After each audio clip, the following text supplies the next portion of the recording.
तो यहाँ पे ये प्रसंग चल रहा है जहाँ पे विदुर मैत्री मुनि से मिलते हैं। अरे तीसरा और चौथा स्कंद विदुर और मैत्री मुनि का ही संवाद है। तो इसमें हम आगे पढ़ेंगे। अभी राजा परीक्षित पूछ रहे हैं कि विदुर क्यों गए, कैसे मिले, क्यों मिले, क्या प्रश्न पूछे। यहीं पे जब भगवान शांति दूत बन के आए हैं, तो जब धृतराष्ट्र के समक्ष, धृतराष्ट्र के सामने जब दुर्योधन भगवान का अपराध करेगा, तो विदुर वहां से चले जाए। प्रभुपाद जी भी कहते हैं कि जब परिस्थिति प्रतिकूल हो जाती है पूरी, तो परेशान नहीं होना चाहिए, वहां से भजन की ओर चले जाना चाहिए। तो इसका मतलब नहीं है कि हम जिस परिस्थिति में वो छोड़ के हम चले जाएं वृंदावन, लेकिन यह है प्रैक्टिकल एप्लीकेशन है कि आप जब भौतिक संसार में आपको लगे कि फंस गए, सब दिशा कुछ नहीं मिल रही, कंफ्यूजन बड़ा हो गया, तो प्रभुपाद जी बताते हैं एक लेटर में कि चुपचाप साइड में बैठ जाओ, अपना माला उठाओ और हरे कृष्ण कृष्ण कृष्ण हरे हरे, हरे राम राम राम हरे हरे जप करो और रीडिंग करो। मन भी जो विचलित हो गया था पूरा शांत हो जाएगा, आध्यात्मिक बल मिलेगा, और जिस परिस्थिति से परेशान हो गए उस परिस्थिति को अब आप बहुत अच्छे से डील कर सकते हैं। युद्ध के मैदान में भी देखा जाता है कि जब युद्ध होता है और कोई घायल हो जाता है, तो सारथी का काम है उसको लेके जाना, फिर वो जो योद्धा होता है वो फिर से ठीक हो जाता है, अपने अंदर बल लेके आता, फिर आके उत्साह से मन में आत्मविश्वास और शरीर को और पोषण करके वो लड़ने आ। तो यहाँ पे विदुर जी ने सोचा यहाँ सब अभी कलह आने वाला है, ये भगवान का अपराध किया है, इस सभा में सब नष्ट होने वाला है, मैं यहाँ नहीं रहना चाहता, चलिए। और फिर वो आते हैं तो बहुत सुंदर प्रसंग आएगा आगे, जब उद्धव जी भी आएंगे और उद्धव जी के एक्चुअली विदुर जी उद्धव जी के पास जाएंगे और उद्धव बोलेंगे कि क्योंकि भगवान इस धराधाम को छोड़ने से पहले उद्धव से मिले लास्ट, और वो भी सुंदर उपदेश है, भगवान ने उद्धव को क्या बोला। लेकिन उद्धव ने देखा कि हालांकि उद्धव बताते हैं महात्मा विदुर को कि भगवान इस धराधाम को छोड़ने से पहले आपको याद कर रहे थे, तो बड़ी बात है ना, भगवान याद कर रहे अपने भक्त को जाने से पहले। बोले विदुर आएंगे, तो जब विदुर जी आए तो उद्धव ने थोड़ा सा बताया कुछ लीलाएं, लेकिन प्रश्नों का उत्तर नहीं दिया। बोले एटिकेट में मैं आपसे छोटा हूँ, उम्र में छोटा हूँ, तो ये सदाचार नहीं है कि मैं आपके प्रश्नों का उत्तर दूं, तो आप मैत्री मुनि से पूछिए। क्यों? दो कारण, एक तो मैत्री मुनि आपके हम उम्र है, आप उनसे पूछ, जिनसे आप प्रश्न पूछ रहे हो गुरु होता है ना, तो मैं तो छोटा हूं आपसे, मैं आपका गुरु कैसे बन सकता। और दूसरा है कि जब भगवान मुझे उपदेश दे रहे थे तो मैत्री मुनि भी वहीं पे थे, तो उन्होंने भी सब सुना है, तो मैत्री मुनि आपके सारे प्रश्नों का यही चलेगा। इसमें बहुत से संवाद आएंगे, वैकुंठ का वर्णन आएगा, तीसरा स्कंद बहुत बड़ा है, हिरण्यकशिपु, फिर देवहूति, कर्दम मुनि, भगवान कपिल देव, फिर चौथा स्कंद ध्रुव महाराज, फिर शिव जी, दक्ष यज्ञ, ऋतु महाराज, ये पूरा मैत्री मुनि और महात्मा विदुर का ही संवाद, पूरे दोनों अध्याय, दोनों स्कंद।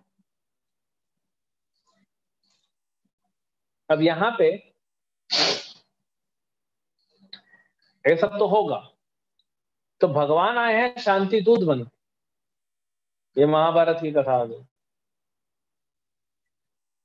तो देखिए भगवान का स्वभाव, जब मीटिंग हो रही थी अभी 12 साल धोखा दिया, युधिष्ठिर को धोखा दिया, लेकिन युधिष्ठिर ने वचन दिया था कि मैं अपने बड़ों का कभी भी बात को काटूंगा नहीं, जो बोलेंगे वो करूंगा। इसलिए धृतराष्ट्र बोला जुआ खेलो खेलो।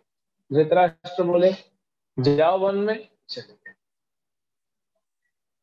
इतने निष्ठ युधिष्ठिर महाराज थे, इतने धर्मपरायण धर्मनिष्ठ थे। देखिए कलयुग में थोड़ा मुश्किल है,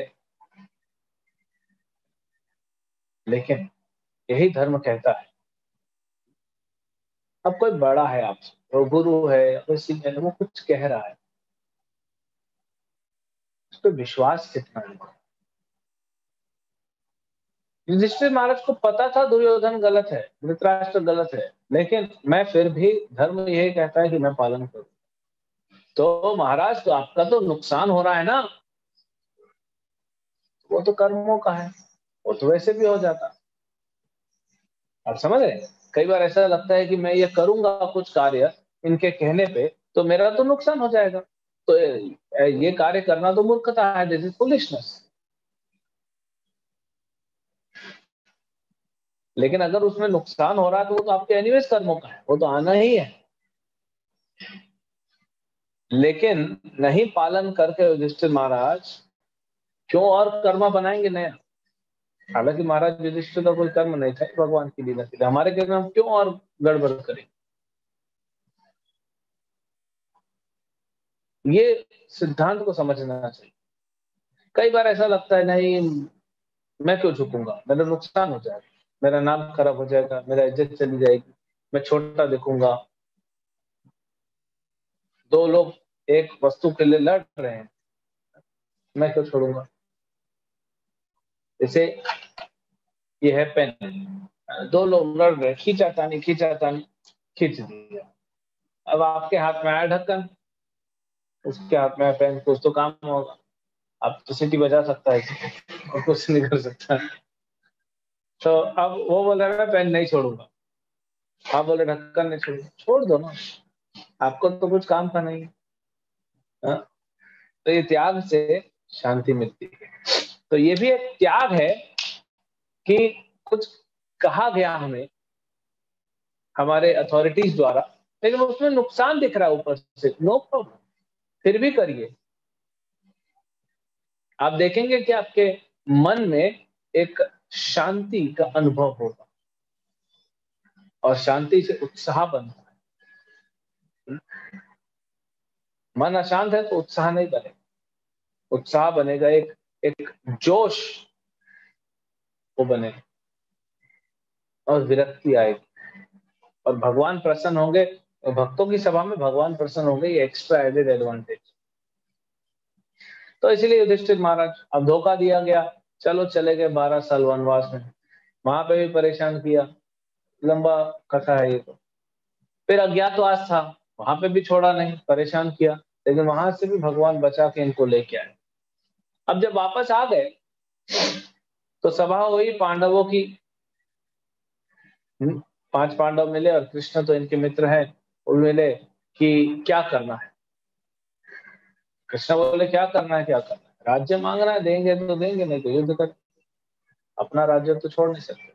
तो अर्जुन भी क्रोध में, भीम भी क्रोध में, क्योंकि जैसे वो द्रौपदी को देखते थे और द्रौपदी के खुले हुए केश, अर्जुन हमेशा कहता था द्रौपदी को कि तुम्हारे जो खुले हुए केश है ना, ये मुझे शत्रु के बाणों से भी ज्यादा दुख देते हैं। क्योंकि द्रौपदी ने वचन दिया था, जब दुशासन ने उसके केशों को हाथ लगाया था, बालों को, और उसका इस सभा में बड़ा निंदा हुआ द्रौपदी महारानी का। तो कहती है वो उसने वचन लिया था कि जब तक इसका वध नहीं हो जाता, ये बदला नहीं हो जाता, तब तक मैं केश बांधूंगी नहीं। अब कोई कह सकता है अरे क्या बड़ी बात है, कौन केश बांधता है, ऐसे ही खुले चल रहे हैं सब लोग। वैदिक सभ्यता में अगर स्त्री के केश खुले हैं, वो अच्छा नहीं माना जाता, उसके चरित्र के लिए, उसका चरित्र अच्छा नहीं माना जाता, इसका मतलब वो चरित्रहीन स्त्री है। अब आज की परिस्थिति अलग है, पर हम बता रहे हैं तब की, तो इसीलिए द्रौपदी ने वचन लिया कि जब तक ये हिसाब नहीं होगा तब तक केश बांधोगे। तो बहुत दुख होता था, क्रोध आता था, भीम को क्रोध आता था दुर्योधन पे। और सबने वचन लिया था, भीम ने बोला था दुर्योधन की जंगा तोड़ूंगा, 100 के 100 भाइयों को मारूंगा। दुशासन को कहा था कि तुम्हारा तो मैं छाती फाड़ के लहू पी जाऊंगा, और पिया था। और अर्जुन ने कर्ण को मारने का वचन लिया था। तो ये सब हुआ, बड़ा हाई क्लास फैमिली ड्रामा हुआ था, फैमिली में ही चल रहा है। लेकिन धर्म और अधर्म की बात अब यहाँ पे बैठे। तो फिर युधिष्ठिर सोचे कि एक बार बात कर लेते हैं, मांग लेते हैं। हमारा हिस्सा दिया क्योंकि हमने तो शर्त पूरी कर ली, हिस्सा दिया तो ठीक, नहीं तो फिर देखिए। तो कौन जाएगा? अर्जुन ने सोचा कि भगवान कृष्ण को भेजना चाहिए, जगत गुरु हैं, कृष्ण वंदे जगत गुरु, और उनकी बात मानेंगे। दुर्योधन के संबंधी भी हैं भगवान, उस हिसाब से तो समझ जाए। न्यूट्रल पार्टी को भेजना पड़ेगा, पांडव तो जा नहीं सकते। ये भी एक रिस्पेक्ट होता है। कभी भी अपनी बात को रखने के लिए खुद नहीं जाना चाहिए, स्पेशली जब कुछ लेना है, किसको भेजना चाहिए। खुद नहीं जाते तो उसमें खुद जाने से वो इज्जत ही चली जाती है हमेशा। इसीलिए वैदिक सभ्यता में देखोगे, आज भी भारत में आप देखोगे प्राय बहुत चीजों के लिए बीच में कोई होता है। आपको जमीन खरीदने, हम वो एजेंट की बात नहीं कर रहे हैं जो कमीशन खाते हैं, हम बात कर रहे हैं कोई रहता है, जैसे किसी को विवाह करना अपनी पुत्री का, अपने पुत्र का, तो वो किसी को बोलता है कि आप क्यों नहीं बात चलाते हैं। सची माता ने के पास भी एक ब्राह्मण आया था ना कि माता, विश्वम्भर का विवाह क्यों नहीं करते? देखो ये घर परिवार है, अच्छा है, बोलो मैं बात चलाऊं। सची माता बोली अच्छा है, चलो। खुद नहीं गई। तो ये सभ्यता होती। तो पांडवों ने भेजा। एक्चुअली जब भगवान कृष्ण जा रहे थे शांति दूत बन के, तो भीम बोलता है प्रभु देखो प्रेम से मिल जाए तो अच्छी बात है। तो मान लीजिए व्यंग कर रहे हैं भगवान कृष्ण, एक व्यंग कर रहे हैं भीम के साथ। बोलते हैं भीम क्या हो गया, 13 साल वन में रह के तुम्हारा बल निकल गया है, क्रोध निकल गया, उत्साह खत्म हो गया, लड़ना नहीं है? बोले नहीं प्रभु, लड़ना तो अभी भी है। क्योंकि भीम हमेशा ऐसे ऐसे अपने बाजुओं को बजाते रहता था, क्योंकि उसके बाजू, बोले मेरे बाजू अब मचल रहे हैं युद्ध के लिए। एक क्षत्रिय शांत नहीं बैठ सकता। अभी मेरे को एक भक्त मिला, बोला जब मेरे अंदर कुछ प्रश्न उठता है ना, तो मैं पूरे शास्त्र ढूंढ लेता हूँ, उसका उत्तर जब तक नहीं मिला मैं शांत नहीं बैठता। हाँ? तो ऐसे ही क्षत्रिय लोग होते हैं, जब तक उनको युद्ध का मौका नहीं मिलता तो शांत नहीं बैठते। तो ऐसा भीम ने बोला नहीं नहीं, लेकिन क्यों खून खराबा हो, जब मिल जाए। कृष्ण बोले ठीक है। तो कृष्ण जब जा रहे थे तो महारानी कुंती बाहर मिली, बोलती है कृष्ण से कि कृष्ण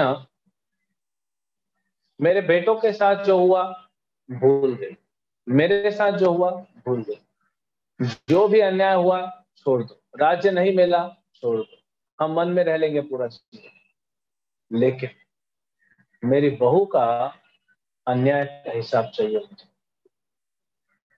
युद्ध चाहिए मुझे। ये शतरानियां हैं। हम्म? वो जब दुशासन अश्वत्थामा ने जब 5 बच्चों को मार दिया, द्रौपदी के 5 पुत्रों को, हाँ, तो अर्जुन बोला उसका सर काट के लाऊंगा, उसके ऊपर खड़े रह के तो स्नान कर। तो शतरानी है। तो महारानी कुंती बोलती है मुझे युद्ध चाहिए, क्योंकि वो सोची कि भगवान अगर शांति दूत बन के जा रहे तो शांति तो हो ही जाएगी। लेकिन भगवान का तो प्लान ही दूसरा था ना, शांति दूत बन के जा रहे हैं, लेकिन भगवान युद्ध ही चाहते। जब हमारे शरीर में जहर फैल गया हो ऑपरेशन करना ही पड़ेगा।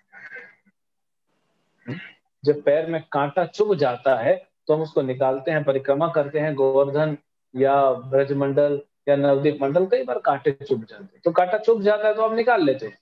लेकिन कई बार क्या होता है, वो कांटा टूट जाता है, अब अंदर रह गया, अंदर रह गया तो उसको छोड़ नहीं सकते, मवाद बन जाए, इंफेक्शन फैला दे, तो इसलिए उसको दूसरे कांटे से निकालना पड़ेगा। दुर्योधन एक ऐसा ही कांटा था जो अगर रुक जाएगा, राजा बन के रुक जाएगा तो समाज को खा जाएगा। जो राजा नहीं बना है, राजा के सामने पांडवों की पत्नियों को, महाराज युधिष्ठिर की पत्नी को ऐसा दुर्व्यवहार कर सकता है, वो जब खुद राजा बन जाएगा तो क्या नहीं करेगा। तो उसको निकालने के लिए भगवान को दूसरा कांटे का प्रयोग करना पड़ा, उसी को युद्ध कहते। ऐसा नहीं है कि भगवान, ये भौतिकवादी लोग बोलते हैं, मूर्ख लोग नहीं जानते भगवान पॉलिटिशियन है। भगवान तो बोलते नहीं कृष्ण पॉलिटिशियन है, कृष्ण ने युद्ध कराया, ये कराया, वो कराया, ठीक है कराया, क्यों कराया वो भी तो समझो। हर चीज कृष्ण ही कराते, इसीलिए कृष्ण शांति दूत बन के कि भविष्य में वैसे ही मेरी निंदा हो। शांति दूत बनने के बाद भी भगवान की निंदा हो। तो भगवान तो कुंती महारानी का युद्ध चाहिए, तो कृष्ण कहते हैं बुआ तुम चिंता मत करो, युद्ध तो होके ही रहेगा, युद्ध तो होगा, क्योंकि धृतराष्ट्र का पुत्र इतना अहंकारी है कि मानेगा नहीं। देखिए, अच्छा भगवान कृष्ण, इसमें भाव आ रहा है कि कैसे भगवान जो है अपने सेवकों के सेवक बनने के लिए हमेशा तत्पर है, मौका ढूंढते हैं भगवान की कब भक्तों की सेवा मिले मुझे। इसीलिए तो शिव जी कहते हैं आराधना नाम सर्वेशम विष्णु आराधना नाम परम भरतस्मातु देवी तदिया नाम सम अर्चनम। ऐसे देखा जाए तो सम अर्चनम मतलब जो तदिया होते हैं, जो भगवान के भक्त होते हैं, उनकी पूजा भी भगवान के समान होती है। लेकिन वैष्णव सिद्धांत तो एक कदम आगे जाता है कि भक्त जो है भगवान से बड़ा है। देखिए तत्व और रस दो चीजें होती हैं। तत्व में भगवान भगवान है, श्रीमती राधा रानी भी उनकी सेविका है, लेकिन रस में श्रीमती राधा ठाकुरानी है। सारे भक्त रस तत्व से जब हम देखते हैं, और स्पेशली हमारे गौड़ीय वैष्णव, गौड़ीय वैष्णव में वैष्णव को हम ऊपर रखते हैं, गुरु को हम ऊपर रखते हैं। तत्व क्लियर है कि गुरु भगवान नहीं, मायावादी नहीं हम, लेकिन गुरु की पोजीशन बहुत हाई है। लेकिन विश्वास होना चाहिए, विश्वास होना चाहिए कि प्रभुपाद जी सिर्फ जगत गुरु ही नहीं, प्रभुपाद एक आचार्य के, एक युग आचार्य के रूप में। ऐसा नहीं कि प्रभुपाद युग आचार्य के रूप में इतना कर लिया तो गुरु परंपरा से ऊपर नहीं। प्रभुपाद जी को सारी गुरु परंपरा ने इतनी कृपा दी है, इतनी कृपा दी है चारों परंपराओं में। जब एक दक्षिण भारत के ब्राह्मण ने प्रभुपाद जी का फोटो देखा था, प्रभुपाद के एक डिसाइपल बुक डिस्ट्रीब्यूशन को उन्होंने फोटो दिखाया, बोले इनके तो कभी प्रभुपाद को मिले नहीं थे, जानते नहीं। तो बोले इनका स्वामी जी का चेहरा देख के मैं बता सकता हूँ कि चारों परंपराओं के आचार्य, विष्णु स्वामी, निम्बार्क आचार्य, मध्वाचार्य और रामानुजाचार्य, ये चारों मान लीजिए इनमें समाहित, तो चारों इनमें हो, चारों की पोटेंसी है इनमें, तो चारों परंपराओं का आशीर्वाद है प्रभुपाद जी। प्रभुपाद एक युग आचार्य के रूप में अभी उभरे। स्पिरिचुअल पर्सनालिटी जो होती है, उनका जो नाम होता है वो धीरे धीरे बढ़ता ही जाता है, बढ़ता जाता है। देखो प्रभुपाद जी जब यहाँ थे उनका नाम था, लेकिन उतना नहीं था, आज ज्यादा है और ये बढ़ेगा। तो हमें विश्वास होना चाहिए कि इस्कॉन मंदिर में आके जब मैं प्रभुपाद के विग्रह को प्रणाम कर रहा हूँ और उनसे मांग रहा हूँ कुछ, तो मुझे सब देंगे। प्रभुपाद के इतनी जो पोटेंसी है, इतनी शक्ति है कि प्रभुपाद हमें कृष्ण भी दे देंगे, हम तैयार हैं। ये नहीं कि चलो थोड़ा इधर जाते हैं, थोड़ा उधर जाते हैं, थोड़ा इधर जाते उधर जाते। ये विश्वास होना चाहिए कि प्रभुपाद हमें सब देंगे, आपको जो चाहिए सब मिलेगा यहाँ। तो ऐसे भक्तों के हमको ये दृढ़ विश्वास होना चाहिए, और ऐसे भक्तों की सेवा करने के लिए भगवान तत्पर होते हैं। यहाँ शांति दूत बन के गए, जब इसके पहले अश्वमेध राजसूय यज्ञ किया था युधिष्ठिर महाराज ने, तो भगवान ने सब सेवाएं बांट दी। युधिष्ठिर महाराज बोले कि प्रभु आप क्या करेंगे? बोले मैं जो भी अतिथि आएंगे, उनके जूता शूज स्टैंड में रखूंगा और सबके पैर धोऊंगा। अब देख रहे भगवान ने कौन सी सेवा दी। पता है भगवान को युधिष्ठिर महाराज राष्ट्रीय यज्ञ कर रहे हैं, पूरे ब्रह्मांड से बड़े बड़े ऋषि मुनि आएंगे, ब्राह्मण आएंगे, और ब्राह्मणों की सेवा करना मेरा धर्म है। नमो ब्राह्मण देवाय गो ब्राह्मण हिताय। ब्राह्मण और गाय इन दोनों की सेवा करना भगवान अपना धर्म मानते हैं। ब्राह्मण मतलब वैष्णव भक्त, 2 रुपए का जनेऊ खरीद के पहनने वाले ब्राह्मण, जो ब्राह्मण गुणों वाले ब्राह्मण, उनका सेवा करना। जो गाय है उनका सेवा, ये भगवान अपना धर्म मानते हैं। तो यहाँ पे भगवान गए शांति दूत बन के, और कहते हैं बड़ा सुंदर यहाँ पे वार्तालाप होता है, और बहुत आदर सत्कार के साथ, क्योंकि संबंधी भी हैं दुर्योधन के, तो दुर्योधन ने भी अच्छे से किया, लेकिन अंदर से खुश नहीं होता था दुर्योधन भगवान को देख के। जानता था ना, जानता था वासुदेव, वो नहीं जानता था कि भगवान, हाँ? लेकिन ये जानता था कि वासुदेव जो है तो मेरे संबंधी, लेकिन पांडवों के साथ पक्षपात करते। तो भगवान पार्शियल है कि इम्पार्शियल है? भगवान दोनों है, दोनों। कब पार्शियल है, कब इम्पार्शियल? देखिए इम्पार्शियल है मतलब ये यथा माम प्रपद्यन्ते, भगवान बोलते जो मेरे पास आए ताम तथैव भजामि, जो मेरे पास जिस भाव से आएगा मैं दूंगा। अब कोई आता है व्यक्ति, वो भगवान के पास बोलता है प्रभु मैंने 100 रुपया रखा है, और ये लॉटरी का टिकट मैंने खरीदा है, 1 लाख रुपए की लॉटरी लगा दो। भगवान बोले उसको पैसा चाहिए। देखिए कोई बोलता है प्रभु मेरे संसार में बहुत क्लेश ही क्लेश हैं, शरीर में दुख है, मन में अशांति है, घर में झगड़े हो रहे हैं, कुछ करो। तो वो भी भजन भक्ति में लग जाता है, भजन में लग जाता है, भगवान वो ठीक कर दे। ये सब उनके लिए जो भक्ति में लगते हैं। हम लोग भी क्यों लगे भक्ति में, बहुत इंपॉर्टेंट है जानना। इसीलिए क्लियर होना चाहिए कि भक्ति कर क्यों रहा हूं, कुछ गलत चीज मत मांग बैठो, है ना? नहीं तो वो हुआ था ना बस कंडक्टर, एक व्यक्ति ने भगवान से मांगा, बोले प्रभु बहुत बड़ी गाड़ी चाहिए मुझे, बहुत सारी स्त्रियां होनी चाहिए मेरे इर्द गिर्द, और बहुत सारा पैसा होना चाहिए।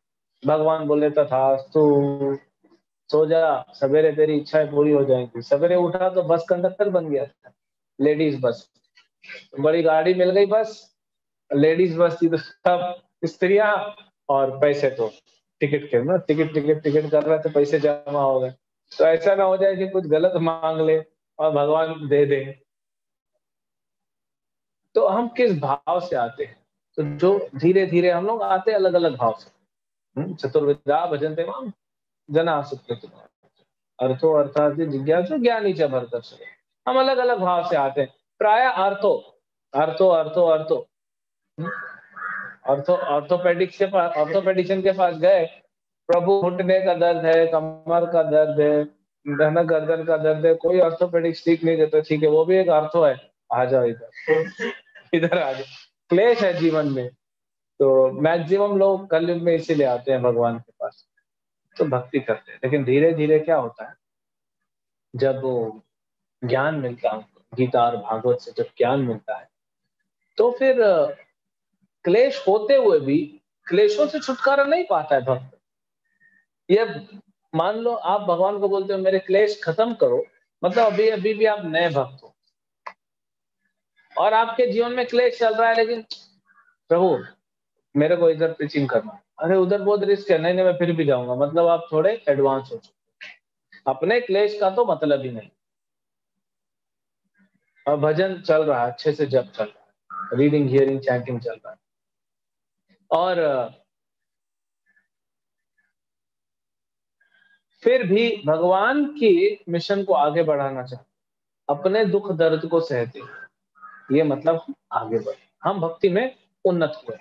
अभी और बाकी है, अभी तो बहुत आगे जाना बाकी है। वो आपने स्टोरी सुनाई है जब भगवान ने कहा नारद मुनि को, सर दर्द हो रहा है, जाओ मेरे भक्तों की चरण धूलि, तो गोपियों ने दे दिया। तो नारद मुनि बोलते, अरे गोपियों, तुम तो एकदम गांव की हो ना, इसीलिए सब नहीं जानती, तुम जानती हो भगवान तुम्हारे चरण का धूलि अपने सर पे रखेंगे तो तुम नरक में जाओ। गोपियां कहती हैं नारद मुनि को कि 1 करोड़ जन्म भी अगर हमको जाना पड़े, 10 करोड़ जन्म भी अगर नरक में जाना पड़े, और कृष्ण को थोड़ी सी देर के लिए भी अगर उस सरदर्द से छुटकारा मिले, राहत मिले, हम तैयार हैं। तब तो नारद मुनि बोलते हैं गोपियां हैं, ऐसा दिखता है पढ़ी लिखी नहीं है, लेकिन सर्वोच्च भक्त है भगवान।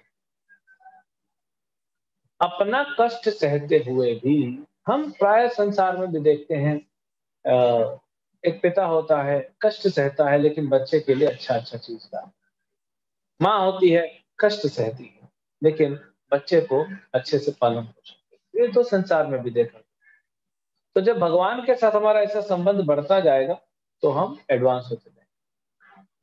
अब भगवान आए हैं तो बड़ा आदर सत्कार हुआ। दुर्योधन तो नहीं चाहता था उतना मन से करना, लेकिन बाहर से करना पड़ता है ना, फॉर्मेलिटी, हमारे घर में भी रिश्तेदार आ जाते हैं, है? तो हम करने का इच्छा नहीं होता, लेकिन क्या करें, अभी आया है तो करना पड़ेगा, जबरदस्ती का हंसते हैं, मुस्कुराना पड़ता है, बात करना पड़ता है, अंदर से उसको गाली दे रहे हैं, वो भी कोई खुश नहीं है, 4 गाली वो भी दे रहा है, लेकिन उसको आना है शहर में, कुछ काम है तो आया है। हाँ? तो यही संसार में। फिर लेकिन वहां पे भक्त भी थे, जैसे भीष्म, जैसे विदुर, द्रोणाचार्य, सब भक्त बड़े बड़े आनंद में थे। भीष्म बड़े प्रसन्न थे, अपने प्रभु को देख रहे हैं, जानते थे ना कृष्ण भगवान है। विदुर जानते हैं कृष्ण भगवान, बड़े प्रसन्न हो गए। एक्चुअली जब शांति दूत बन के आ रहे थे, तो एनीवेज बहुत सारा कथाएं जुड़ी हुई हैं महाभारत में, बहुत सारी। तो भगवान यहाँ पे जब बात कर रहे थे, तो प्रभुपाद जी लिखते हैं कुछ लोगों को, जो भक्त हैं भगवान के, भीष्म इत्यादि, उनको तो ऐसा एकदम आनंद आ गया, मिठास आ गई जीवन में।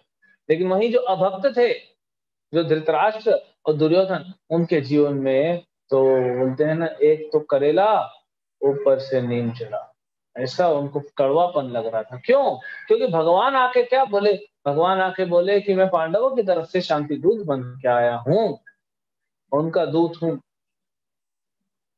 इतना सुन के धृतराष्ट्र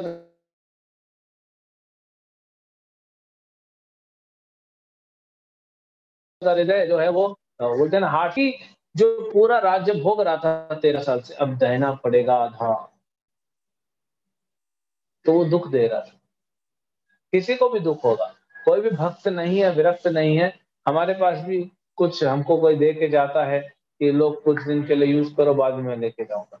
कोई अपनी कार दे के जा रहा है, आपका पड़ोसी है, वो घर जा रहा है, आपको बोला कि मेरा कार अपने पास रखो, चलाना है तो चला भी लेना, है ना, संभाल के चलाना, 1 हफ्ते बाद आऊंगा। उसी का कार है, अब 1 हफ्ते घुमा दिया, 1 हफ्ते बाद वो अपना कार लेने आता है, आपको दुख लगता है। ये स्वाभाविक है एक बद्ध जीव के, कार भी उसी की है, ये फिर भी दुख लगता है। ये भगवान ने ये शरीर दिया है भगवान की सेवा करने के लिए, हम अपने भोग में लगा लेते हैं। भगवान जब इस शरीर को वापस लेते हैं, दिया भगवान ने, जब वापस ले रहे तो हमको दुख लगता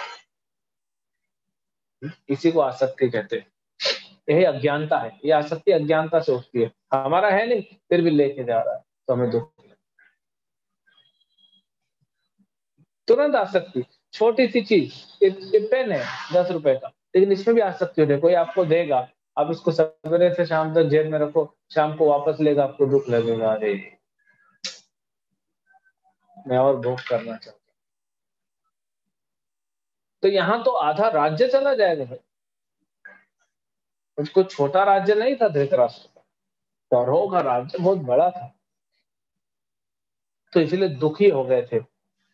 जो भी दुर्योधन की पार्टी थी, प्रॉपर देखते हैं ना, दुर्योधन की टोली, तो दुखी हो गए थे। कर्ण और धृतराष्ट्र, कर्ण को उतना नहीं था, जो थोड़ा सिद्धांत वाला आदमी था, तो देव भगवान बोलते हैं कि देना तो पड़ेगा। उन्होंने अपनी शर्तें पूरी कर ली जो आपने रखी। अब आप अपना जो कॉन्ट्रैक्ट है, जो कॉन्ट्रैक्ट साइन हुआ, तो एक पार्टी ने अपना कंडीशन पूरा किया तो दूसरी पार्टी को भी पूरा करना चाहिए। तो दुर्योधन ने मना कर दिया। इसीलिए यहाँ पे बोलते हैं ना, उसको इतना कड़वा लगा, इतना क्रोध में आ गया, बहुत बुरा बुरा बोलने लगा। तो धृतराष्ट्र के सामने बैठे, एक तो हम चीज सीखे हैं, ये बार बार हम सुनते हैं कैसे भगवान दास बनते अपने सेवक को। यहाँ पे दूसरी चीज हमको सीखने मिलेगी, ये बहुत महत्वपूर्ण है, इसलिए हम उसको थोड़ा ज्यादा समय देंगे। भगवान धृतराष्ट्र से बात कर रहे हैं, धृतराष्ट्र बोलता है नहीं नहीं, ऐसा नहीं, वो नहीं, ये नहीं, खाना का नहीं कर, कैसे नहीं देगा? अरे जिनका है उनका तो अधिकार है, किसी का अधिकार नहीं लेना चाहिए हमको, बहुत दंड भुगतना पड़ेगा। भगवान क्या बोलते हैं, ईशोपनिषद में कहा गया है, ईशावास्यम इदम सर्व,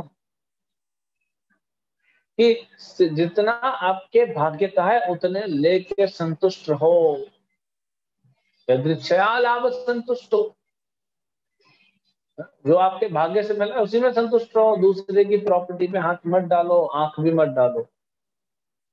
हाथ डालोगे तो हाथ कटेगा, आंख डालोगे तो आसक्ति बढ़ेगी, दोनों ही केस में आपको दुख होगा। इसलिए चाणक्य पंडित क्या बोलते हैं, दूसरे की संपत्ति कैसे देखनी चाहिए, जैसे कंकड़ पत्थर इत्यादि।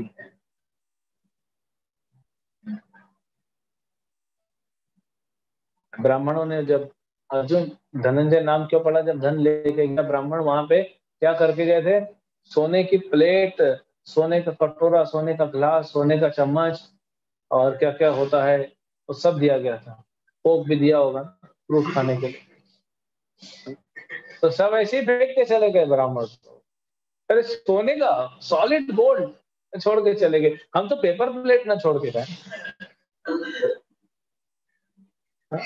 हम तो कहीं खाने जाए तो देखे कि किसी रिश्तेदार के गए, अरे इसका है तो प्लेट पेपर का बना हुआ, हार्ड पेपर आता है, लेकिन कितना अच्छा है, एक रख लेते हैं। लोग होटलों में जाते हैं, चम्मच रख लेते हैं, स्टील का, प्लास्टिक का है? प्लास्टिक का युग है। तो ब्राह्मण सब छोड़ के चले गए और उसको अर्जुन लेके आया था।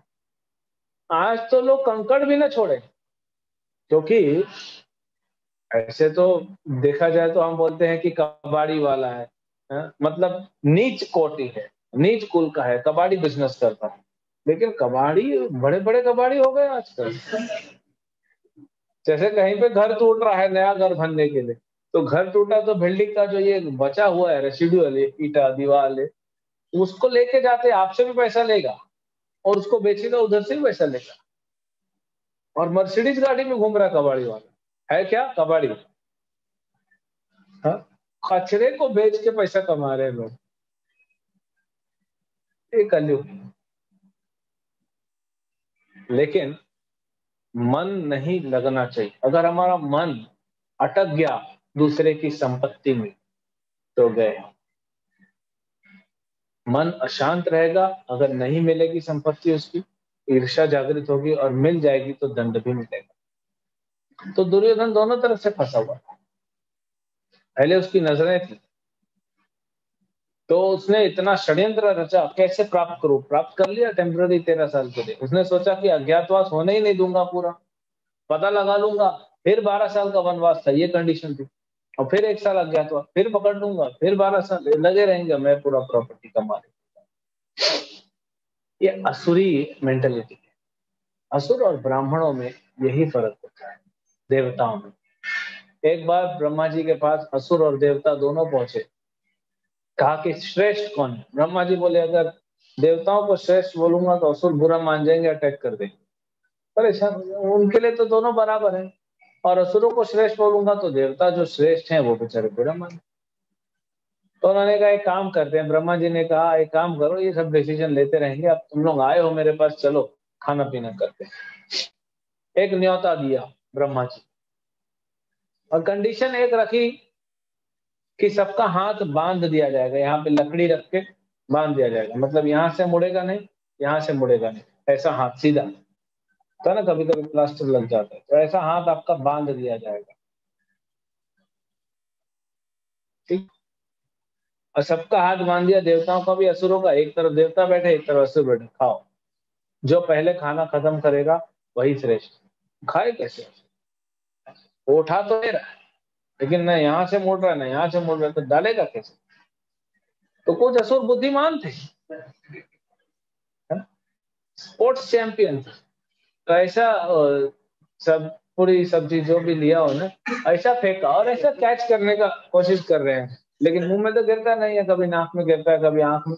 सब लोग ऐसे ऐसे कर रहे हैं, पूरा सबका चेहरे का पूरा मेकअप चेंज हो, लेकिन खा नहीं पाए।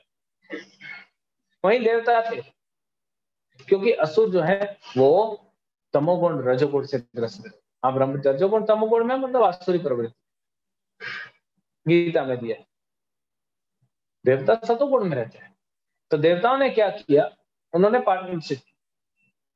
तो एक देवता ने बोला ठीक है, पहले मैं आपको खिलाता हूँ, तो ऐसे तो दूसरे का हाथ तो मेरे को खिला सकता है, और मेरा हाथ दूसरे को खिला सकता है, प्रेम से खिला, और पूरा खाना बिना वेस्ट किए पूरा प्रसाद फिनिश। तो ब्रह्मा जी बोले देख कौन श्रेष्ठ, इसलिए सतोगुण में रहना चाहिए, तब दूसरे की संपत्ति। तो भगवान यहाँ पे कहते हैं धृतराष्ट्र को कि ठीक है आप नहीं देना चाहते, मत दो। भगवान बोले एक और मौका देते। हालांकि भगवान तो चाहते थे पूरा युधिष्ठिर महाराज तो वही करवा के रहेंगे, लेकिन ठीक है चलो, तुम खेल रहे हो तो हम भी खेलते हैं। तो फिर कृष्ण ने कहा धृतराष्ट्र को कि दुर्योधन बीच बीच में बोल रहा था, कृष्ण ध्यान नहीं दे रहे, तुम क्या हो, तुम्हारे से बात करे फायदा नहीं, इधर डिसीजन होना है। तो धृतराष्ट्र को बोलते हैं भगवान एक काम कीजिए, 5 भाई हैं जो कि क्षत्रिय हैं, तो क्षत्रिय तो ब्राह्मण का काम कर नहीं सकता, अब दुकान खोलेंगे नहीं वैश्य जैसे, क्षत्रिय तो क्षत्रिय का ही धर्म करना पड़ेगा, और एक गांव में 5 राजा रख नहीं सकते, तो पांचों को हम राजा बनाएंगे, 5 गांव दे दीजिए बस। क्या गलत किया, चुपचाप दे देते, शांति से दोनों रहते। इसको बोलते हैं विनाश काले विपरीत बुद्धि। यही तो रावण को समझाई मंदोदरी, कुंभकर्ण भी समझाया, विभीषण ने भी समझाया, बोले मूर्ख है तू, अरे इतनी स्त्रियां हैं, एक सीता को छोड़ देना, सारी बहुत सारी स्त्रियों को उठा उठा के लाता था, सब तो मान गई है ना, वो तो तुम्हारे साथ ही है, एक सीता को छोड़, बच जाएगा। लेकिन जब विनाश का समय आता है ना व्यक्ति के, तो ऐसे ही डिसीजन लेता है।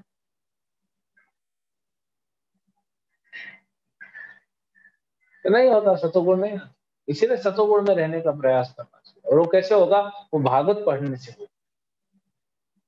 इसीलिए प्रभुपाद जी के जो पुस्तकें हैं, जो ग्रंथ है, बहुत महत्वपूर्ण है हमारे लिए पढ़ना, और कलयुग में वही उद्धार करेगा, क्योंकि रजोगुण और तमोगुण से भरा हुआ ये संसार, जब प्रभुपाद की बुक्स भक्त लोग बांटेंगे और पढ़ेंगे, तब तो उनका उद्धार, नहीं तो कोई होप नहीं ये संसार।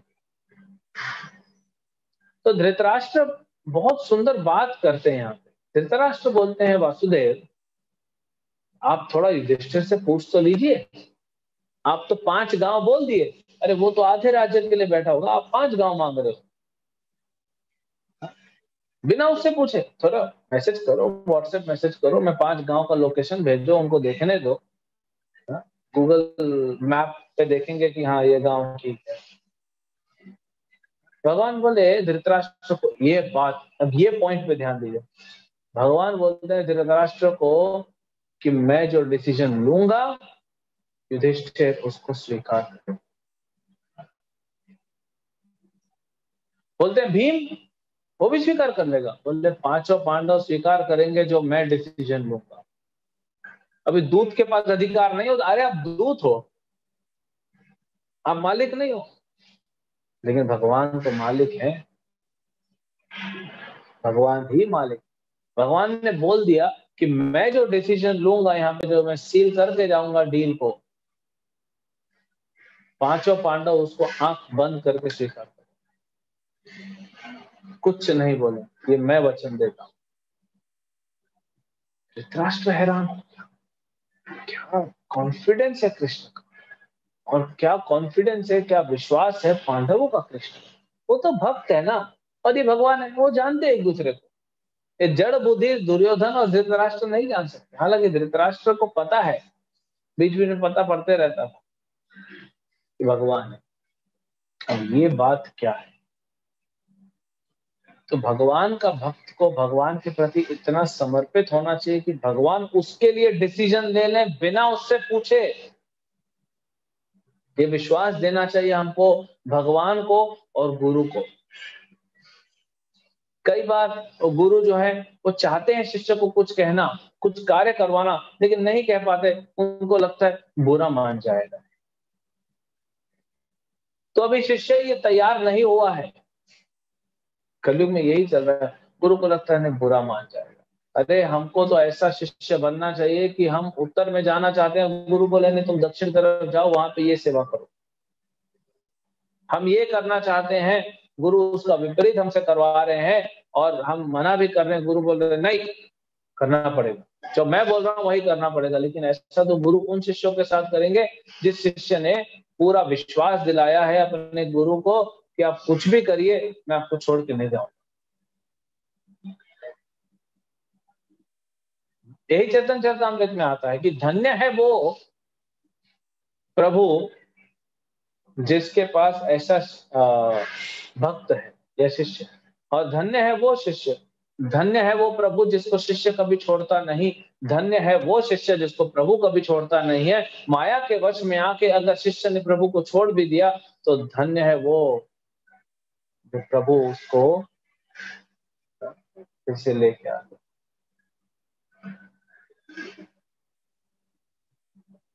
तो यहाँ पे भगवान को पता है, क्योंकि पांडवों ने विश्वास किया है भगवान को। तो हमें भी अपने गुरु को और भगवान को ये विश्वास देने का प्रयास करना चाहिए कि प्रभु आप जो डिसीजन लेना है मेरे जीवन का ले लीजिए, मैं पालन करूं। यही मतलब है अपनी, वो बोलते हैं ना, दीन बंधु दीननाथ मेरी डोरी तेरे हाथ। अपना जीवन देना, जो अर्जुन से हम सीखते हैं कि अर्जुन ने अपनी रथ, अपना जीवन कृष्ण के हाथ में दिया, मतलब क्या है, यही है कि प्रभु जिधर ले जाना दे। ये है भक्त, ऐसा बनना चाहिए। तो हम लगे हैं प्रयास में, बन जाएंगे, लगे रहे, बन जरूर जाएंगे। जब तक ये पटरी को छोड़ेंगे नहीं भक्ते की, पटरी छोड़ दिया तो उतर जाएगा गाड़ी, पटरी पे लगा पड़ा है तो पहुंच जाएगा। आज नहीं तो कल हम उस स्थिति में पहुंचेंगे।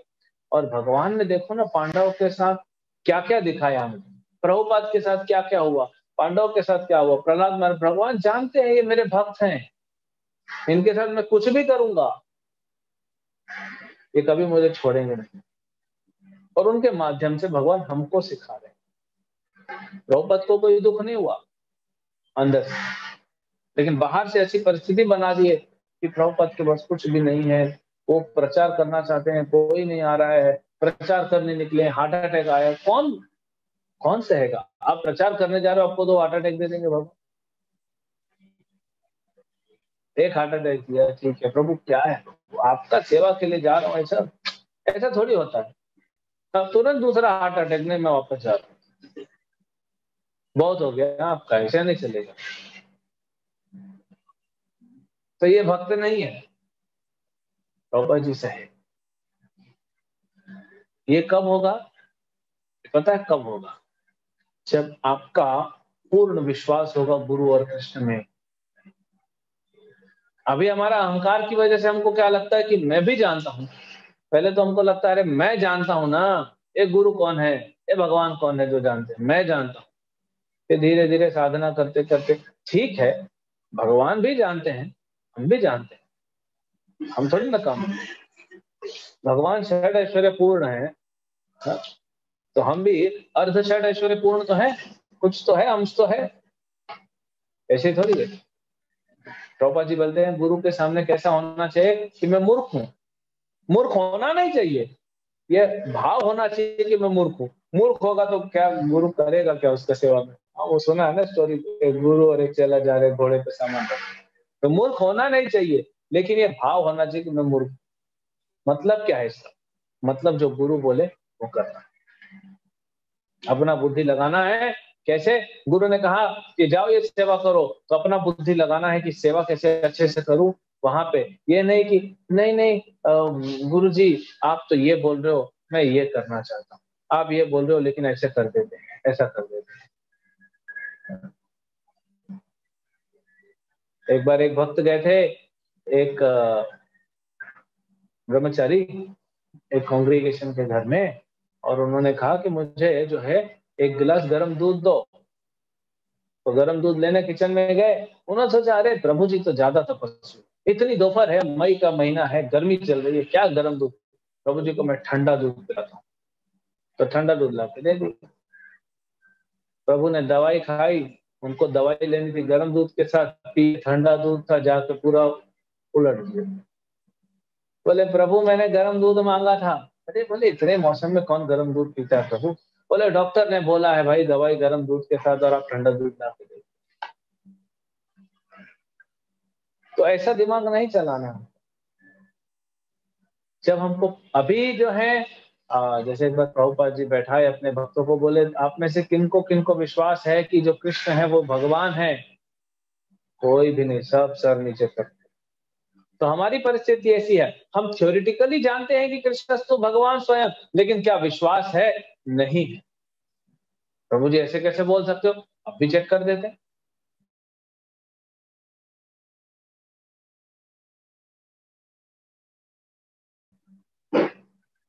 चलो कुर्ता उठाओ ऊपर।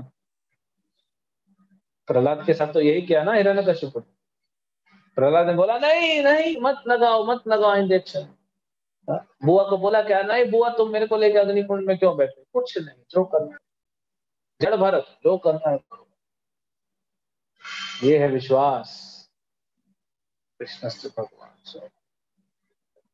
क्या विश्वास है जो गुरु है, जो प्रभुपाद है, वो हमें भगवत धाम ले जा सकते हैं? क्या विश्वास है कि प्रभुपाद जी हमें कृष्ण प्रेम देंगे? क्या विश्वास है प्रभुपाद जी हमें कृष्ण देंगे? क्या विश्वास है प्रभुपाद जी हमें गोलोक वृंदावन लेके जाएंगे?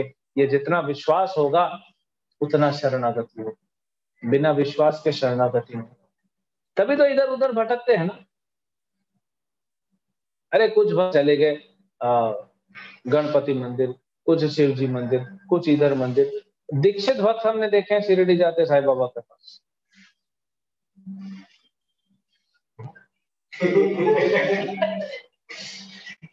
अरे चलो देवता के पास गया तो गया, शिरडी पहुंच गए, क्यों आए भाई? कुछ मांगने, और दूर दूर से आते हैं।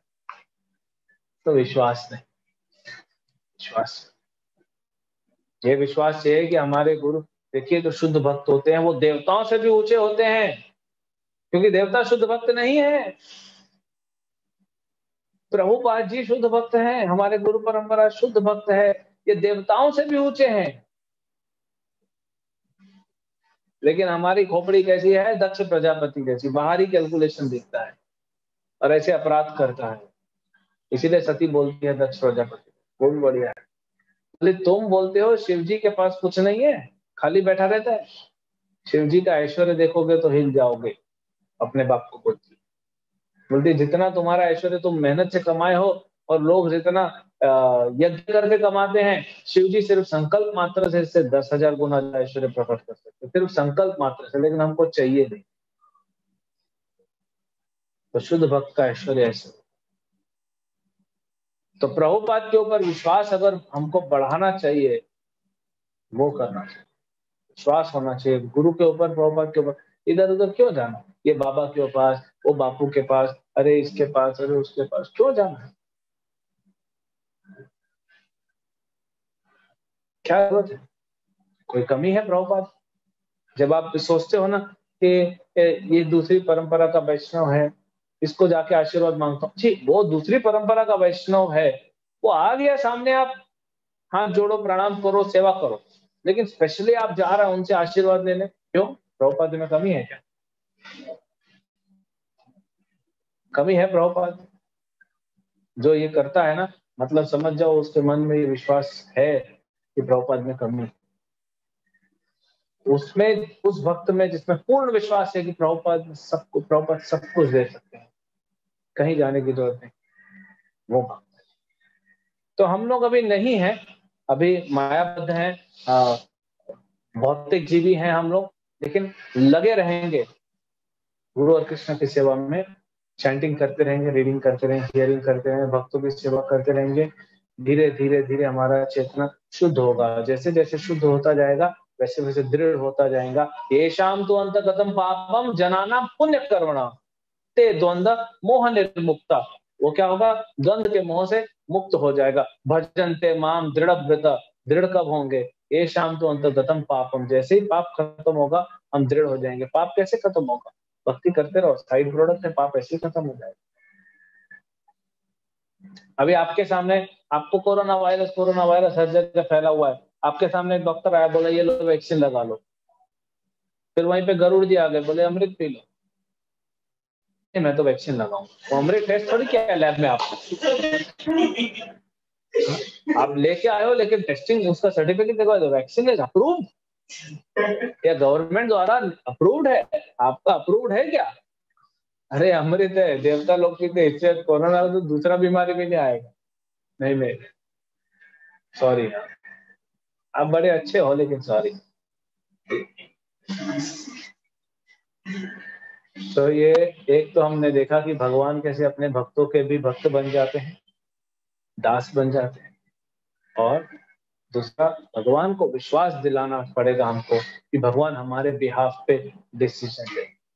हरे श्रील प्रभुपाद की जय, ग्रंथराज श्रीमद् भागवतम की जय, निताई गौर प्रेम।